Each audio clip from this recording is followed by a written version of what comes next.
there's actually quite a bit more to Vegas than the casinos. People do go there for the restaurants a lot. There's a lot of great restaurants in Vegas. That's a really good question.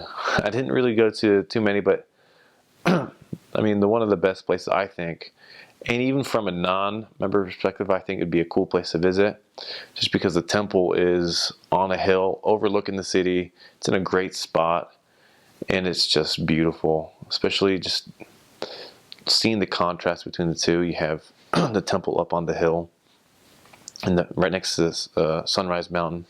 Then you have the Strip in the distance, and just going up to, just because I lived, for example, one of the areas I lived in was right under the stratosphere, just a big Space Needle looking thing, and it was in the heart of the city. Just lots of different, just lots of, we'll just say, trash everywhere, and literally just trash on the streets, and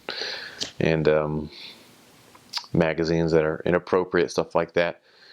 And it's just so apparent going from where I lived, just driving up Charleston Boulevard up to the mountain, and just feeling the difference between being on temple grounds and being at my house, or an apartment where we lived. You can just feel a stark contrast. And I actually once brought a member up there, or an investigator up there, and he was from, I don't remember what state in Mexico, I think maybe Puebla, but I remember him, just bringing him up there one time, and he was just like, wow, I've never felt this way in my life before, just because I feel like I'm standing on holy ground. That's exactly what he said to me once, and I think someone might have opened the door, the temple greeters, and he's like, "Is that an angel?" Actually, I asked that, and it was just, and that guy pretty much summed up how you'd feel going from,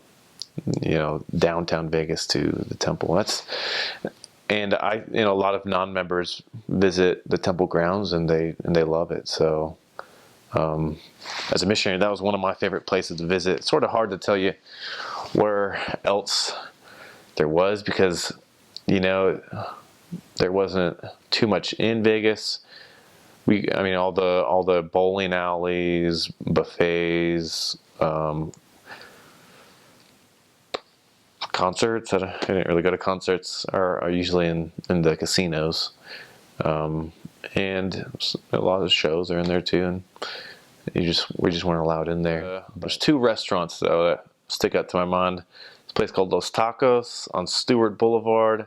There's a place called Love It Custard, and that's right off Las Vegas Boulevard. Love It Custard, great ice cream shop, little stand in the middle of nowhere, but I don't know, that sticks out to my mind, and great place to go grab a ice cream cone or something.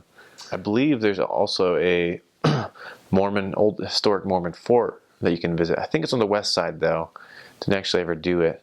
There's a historic Mormon fort that you can visit, and it's where they talk about the first Mormon settlers who actually settled Las Vegas.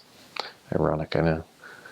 But there's a Hoover Dam, an hour away, hour south. It's on the border from Nevada to Arizona, so that's not really in Vegas. That's a cool place. A lot of missionaries do go on tours of Hoover Dam. Boulder City's maybe like 30 minutes from Vegas, southeast. There's the Pirate House there. That's also a cool place to go check out, but you have to get invited or something. One of the members takes care of the house. But like I said, these places aren't in Vegas, so I don't really know what else there is.